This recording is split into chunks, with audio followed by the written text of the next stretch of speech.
Again, we're back. So, few changes. I changed my backdrop, or changed where I film. I also got the Silver Age stuff that I thought wasn't going to be in the best condition today. It's back. And but before we get into that, I'm going to also go over certain things with CGC that, just as a crash course for people on how CGC operates and some ground rules for CGC, because I've also since I was gone, I also researched a little bit with CGC and all the different things CGC does. Like there's some new information. So first off, the different kinds of labeling CGC can do. So if you have never heard of what CGC does, this is going to be a good crash course on what CGC does and how they grade things and how it usually goes with them. So the first thing is the labeling for CGC, how it works. Normally there are several different CGC labelings that they put on a comic book. If you see my comic books, they usually have a blue label, which means that they're accepted and generally just they're complete and they're just graded on how good they are in their completed state. So the top grade I've ever seen was a 10, which is a perfect 10, 10.0. It's very rare to get a 10.0. You're probably never going to see one. I have an example of the grade that most comic books get when they're very good, or pretty close to just straight off the press. This is Stray Dogs #1, The Silence of the Lamb variant. This is at a 9.8. You're probably never going to see a comic book at a 9.8. Most serious collectors, when they're trying to collect, like really, like I'm trying to collect everything, like every other thing, and I just want Keys and Grell comics. I don't really care about condition that much. But this is going to be a 9.8. If somebody wants Stray Dogs, a serious collector wants Stray Dogs, like this, if they're serious, they're usually going to want a 9.8. They'll at least want something over a 9. Usually that's just how it works. Now, so that's 9.8. That's usually the highest grade. Now, there are other exceptions like the green label. Often nicknamed the GLOD, or the green label of death. A green label of death usually means someone has made the comic book not complete. Sometimes comic books come out with inserts in them. There's sticker sheets, activity books, and people will take out the activity books, the stickers. Here's a good example of that. And a lot of people will have this comic book, this exact issue, with that exact problem. This is a Amazing Spider-Man number 238. This would be the first appearance of Hobgoblin. You can see the green label here. That means it's incompleted. That means it's not... I've seen blue labels of this, but I also have seen green labels of this. Because this one had, I believe, rub-on tattoos. Tattoos missing insert, yeah. So someone removed the insert. Now, you also notice the 6.0. That also means that this comic book, while removing the tattoos, they also kind of damaged the spine a little bit. So, with the comic book as it is, and you can see some problems with the stapling right there. Again, it's not perfect. So, another issue where you would get a green label, even if the book is complete, is if you get it autographed. And when I say autographed, I mean by anyone. If it's even Stan Lee, you could have met Stan Lee in person, and he signed the book. But it'll get a green label, and they won't say it's a Stan Lee signature. There is a way to do it where you can get it, because there is a rule where you can get something autographed, and it will go to CGC and come back with the blue label. Well, and you won't even get a blue label. You'll get what is called a gold label. So it's basically the gold label is basically the signature series. It's a pretty sought after series. I mean, it's probably the only thing that trumps actually having a blue label on your books. And there's a way to do it. So when you do it, you have to when you do it, you have to sign it, have it signed, so you can have Stan Lee sitting there, or when he was alive, you could have him sitting there, and there would be a CGC or authenticating representative of there, and they would sign a certificate with it, and then it goes in. Now, this is as you can see, it's like a Japanese book, and it does have Stan Lee's signature on it. It has this little sticker. That little sticker probably won't be enough to convince CGC. It says it's an authentic product that was signed by Stan Lee. But see, it's just not this. It's not only this, the little sticker, because that little sticker doesn't mean anything. You can put a sticker on anything. This is where you get it. That's a certificate of authenticity, and it's actually that's not another Stan Lee signature on the certificate, but it's endorsed by his company, and that certificate's where you get your your gold label from.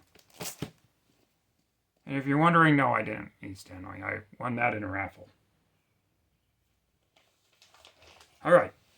Now, when I say most of the books I'll be grading today, I think are going to be below a 4.5 or a 4.0. This is where I'm taking it from. This is New Teen Titans number 2, first appearance of Deathstroke. Now, the reason is I'm looking at this and I can see a lot of problems with it, and I see why it's getting a 4.2 or a lower grade, a 4.5. So that's what I'm basing low grades on, because again, these comic books are from the 60s, 70s. I think they're all from the 60s or 70s. So that's where it's coming from. Now, we're going to go through and I'm going to try to grade each of these slabs. All right. I'm going to save the one I think is the best for last. All right. This is a Fantastic Four. I was just trying to get some Silver Age stuff together, so I just grabbed random Fantastic Four stuff. So some of these might be valuable. Some of them might not be. All right. Spine looks okay. Book looks okay. Another thing I learned by researching, the lowest grade you can possibly get is usually a 0.5. It could probably be a 0.1 or 2, but 0.5 is pretty low. And to get that 0.5, you have to really hammer a book. It almost has to look nothing like the book it is. So, this book, not going to be a 0.5. Coloring is, the cover's slightly askew. There's a bad clip right there. Okay, I'm going to say it's a 4. Okay, it's this one, because I always reveal this part first. Alright, I'm going to say it's a 4. Dang, I'm getting good at this. Alright, so that was a 4.0. It's actually now the lowest graded book in my collection. But we'll see if that lasts. Okay. I did look up prices on Fantastic Fours. This is actually one of the more valuable Fantastic Fours. That last Fantastic Four had a Mole Man appearance. This one has Frightful Four, Wizard, Trapster, Sandman, and Medusa, appearance by Doctor Doom and Cameo. Other than that, it's not really a major key. It doesn't introduce anyone. Now, again, let's look at the condition. Alright, the spine on this one is bad. It has a bad spine. There's nicks all over this thing. I'm thinking it is a 3, man. It's probably a 3. It isn't going to be I don't even think it's worse than the last Fantastic Four book. Okay, so is it a 3? It's a 2.5. That book has seen better days, but again, this book is from 1965. So, you know, these books have seen hard times. These books from that age, they've been around forever. And, you know, back when comic books were first coming out, like in the 30s, you know why there's not a lot of Action Comics number ones out there is because, well, a large part of that is because comic books back then, there was no such thing as a comic book collector. You didn't have guys who took books like this and then said, oh, let's put them in a slab. Let's get them graded and put them in a slab. There was nothing like that. It's the growth of an industry right here. Half of it is, you know, again, that's why Golden Age books or books from around the 30s to the 50s, around the mid 50s, they're not well preserved. There are rare exceptions where there are some that are well preserved, but most of them are going to end up like this, where they're trashed because they're disposable means. They were a disposable means of entertainment more than a collector's item. So yeah, I'm not surprised that one came back as a. All right, this is another Fantastic Four. This actually is a key. Oh, we got the God. There's a green label on this one. All right, so this one is actually not very valuable, and it's not very redeemable in other respects. Let me see what's wrong with it. So, first appearance of Dragon Man, second appearance of Diablo. There's a Peter Parker appearance, Scott Summers, and Professor X cameo. All right. Oh, pages 15 and 16 are missing. Now, most comic books will contain about 30 pages, so that'd be, I don't know about the ones from the 60s, but about 30 pages is a standard comic book size for one of these. So I'd say someone just tore a page out of the middle, probably saw a superhero they liked and decided, you know what, I'm going to take that. So this one's a give me. It's if they damage the book, I'm going to say it's a 2.5. 3.5, it actually was in better condition than the Fantastic Four that preceded it, but it's probably not as valuable because, again, it's got pages missing. That's fine. So it's okay. You know, the green label of death is not, I don't really care. I mean, it's still first appearance Dragon Man. And bear in mind, also, incomplete Golden Age comics, like the really, really valuable ones, they're going to be sought after, even if they got the green label. If you have a chance to buy an Action Comic green label or a Golden Age green label comic, that's the first appearance of, I don't know, Green Lantern, Superman, Batman. I mean, if someone's just offering it to you, you should buy it because, again, even the Golden Age gods are still very valuable. I think I've heard of like single pages of Action Comics selling for good money. That's just pages, not even a complete comic. Okay, we got this random Captain America. Now there's an interesting thing on here. Oh, wait, where'd it go? Okay, that changes a lot of things. Okay, when I turned this comic book in, there was a random number written on there. I can't remember what the number was. It was just, and it wasn't anything from the comic book company. It was just somebody wrote a random number on there. Usually they put a number on them in here because they're usually sitting on a shelf and they got their own shelf and they're just sitting there. And in comic book stores back then, they would just write numbers like, okay, here's this number. At a certain time, we're going to pull it off the shelf because we're not going to sell it. And if they did sell it, it had a number on it. That's why there's a random number. It's just kind of a dating thing. Like, it's past its expiration date if it reaches this said number. But I think whoever pressed my book actually was able to remove it without restoring it. So he pressed it and restored it. Either that or it was another comic book, but I thought it was this one that had the number.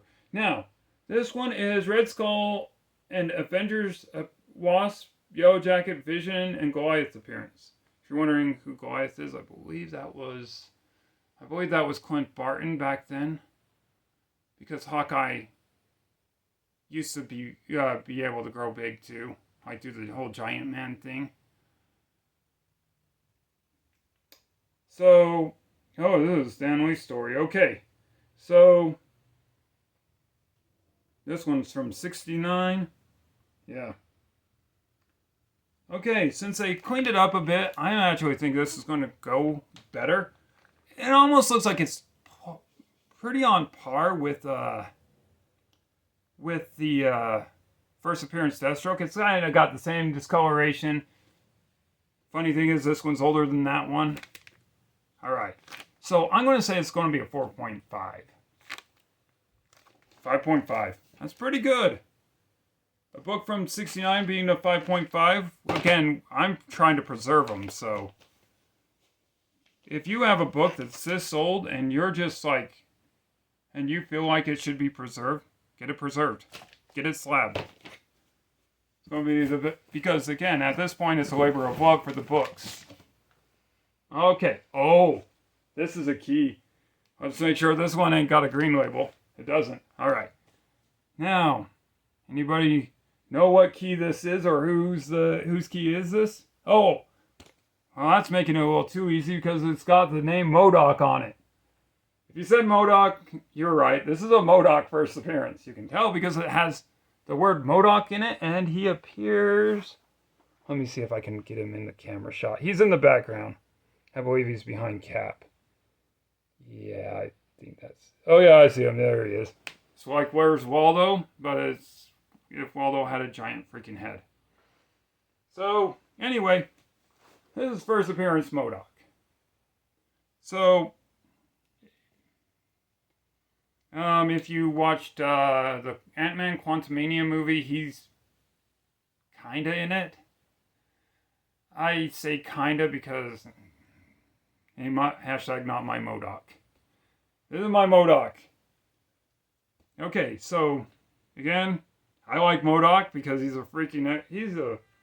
kind of an extra character. He's kind of a little bit weird character. But it's fun. Alright, but getting to the point of the grading. Now I know this isn't going to reveal the score now. I'm getting better at just by habit cover both sides because who knows. Alright. This one, I'm going to say, is on par trash with this one. So my first appearance MODOK is probably going to be a 2.5. If it's over a 2.5, it might be lower. Alright, but we'll say a 2.5. And I am like Hawkeye. I'm just hitting the target every freaking time. I'm getting more accurate as I go. Last time I was a little bit like, oh, it's almost comical how bad I am at guessing stuff. Oh, okay. This is a cool one. Oh, that's weird. It says it's the 9th to 10th month of 1965. Now this is a first appearance of Aqua Baby. Now, first appearance of Aqua Baby looks pretty good. Oh, wow, that's fine. Looks trash. Never mind. I take it back. That's not very good. I'd say it's probably, I'm going to say it's probably slightly better than the 2.5. But yeah, I'm wondering if the value of this book will actually go up with the second Aquaman movie. Because this is, again, first appearance Aqua Baby. Does it say birth of Aqua Baby Arthur Jr. or Arthur Curry Jr.? Now, alright, I just noticed something, and this is why I probably should keep holding it like this, because I just spoiled it for myself. Just like the Green Lantern thing from the last video, I spoiled it. Because I just realized that all this time, if I'm letting go with this hand, I can actually see the grade of it. So this first appearance, Aqua Baby, I spoiled it. It's not a prediction, it's a spoiler. Hashtag Paul Heyman. Alright, but I'm sorry, I don't like to use the phrase hashtag. I think it's overused. I should banish it from my videos. Alright, so again, we got a 4.5 first appearance Aqua Baby. Now you're probably wondering, so Aqua Baby, why isn't Aqua Baby around anymore? Like, what happened in the comic book series, or between comic books, between 1965 and right now, well, another piece of comic book history, Aquababy is no longer with us. I don't know how they're going to treat him in the James Gunn DC universe, but in comic books, Aquababy is no longer with us. If you want to know what happened, Black Manta did it. You can look it up. It's pretty sad. That really cool villain from the first Aquaman movie. I'm sorry to say, this is why my videos are age restricted, because sometimes I'm going to say something like that. The villain from the first Aquaman movie killed a baby.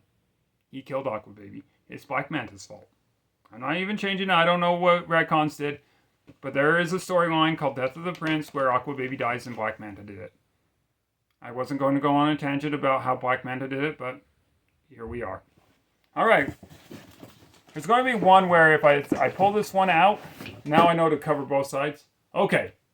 I think I only have one book left. I'm kind of looking at it sideways so I don't glance the grade out the top. Okay. Now, I spoiled it again. Dang it. Okay. I gotta hold them up like this or like this because I just glanced at the spine, and now I spoiled this one too. It's a 2.0.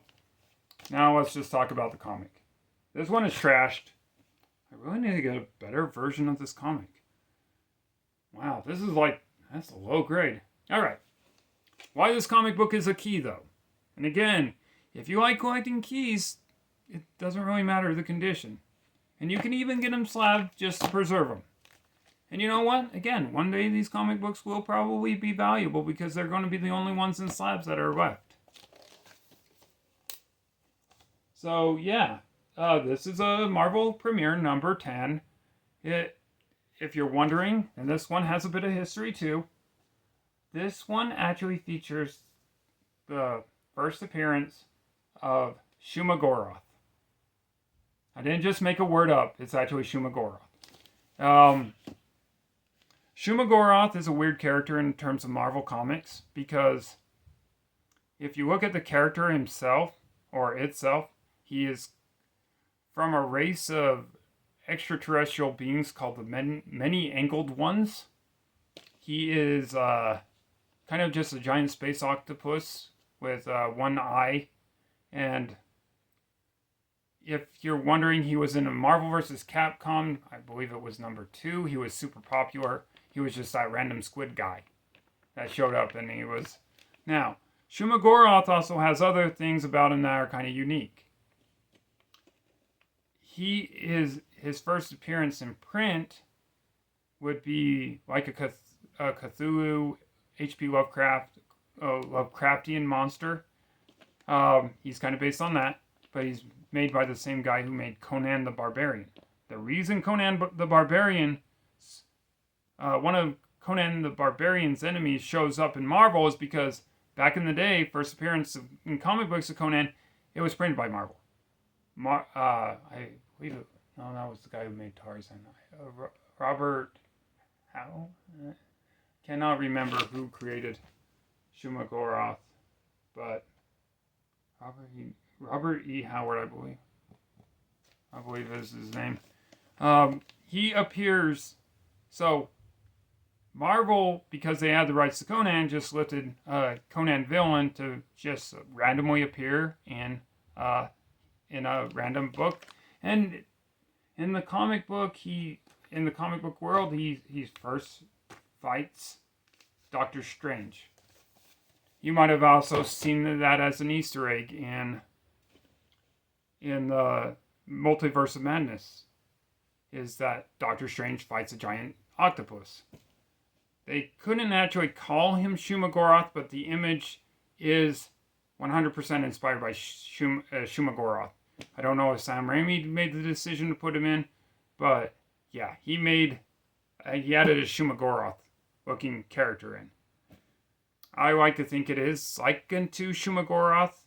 That character was likened to Shuma-Gorath because when that creature was magically summoned, it was there's a lot of spoilers I should probably not go into because there might not be people who saw Multiverse of Madness, but the inspiration from the caster was probably taken from Shumagoroth, the otherworldly entity. Okay, I believe we only have one left. Yes, this is the gold one. Oh, it's not going to be a gold. Watch it be another green label. I will use my age restricted my age restricted my age restricting to just throw the mightiest tizzy fit you ever seen if this is a green label. Because this book is something. Alright. We got... Oh. I think I already seen something like... Oh, this might not be good either. I didn't think I'd ever encounter one of these. Okay. So let's talk about another kind of label. I believe this is a purple label. This might actually be worse than a green label. I'm going to not swear or say bad words about this because it really won't help anything, and when I'm calmed down enough that it's okay. Now, a purple label is kind of like a green label in that the book has been altered. A purple label means the book has been restored. Meaning it's kind of like if painting in a museum gets super old and it needs to be restored. They add new paints, they fix it up. They fix all the damages on it. So this restored book, or this restored art piece, this is a restored piece. So again, I don't really know what a book like this would be worth because I was hoping it'd be a blue label. A blue label would look good. This is why I thought the book looked better. Like, this book is going to come back a 9. Easy. And I'm going to hold to that prediction, but I don't know if this book is going to be valuable now because, again, it's been restored. It's like a fine art piece that now got fixed up. So this book has been fixed up. Now, why this book is valuable? This is from Jack the King Kirby, just like my Devil Dinosaur from the last video. That got a 9.2, so that one wasn't bad. But here we have a demon, number 1. First appearance, Etrigan the Demon.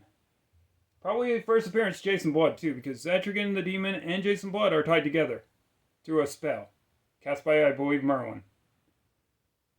Now, so Etrigan the Demon, refurbished. Well, they're going to refurbish it. They're probably going to put it at a 9. 9.8. I'll say 9.4, just to play it safe. But yeah, I'm not looking at the other side. Alright, I'm like looking down here. Not making eye contact. Now I'm going to say 9.4.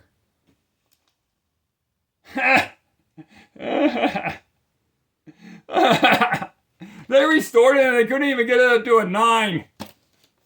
Oh my gosh, really?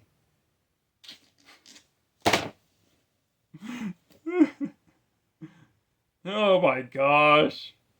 Oh. Oh, that would be painful if it wasn't so funny.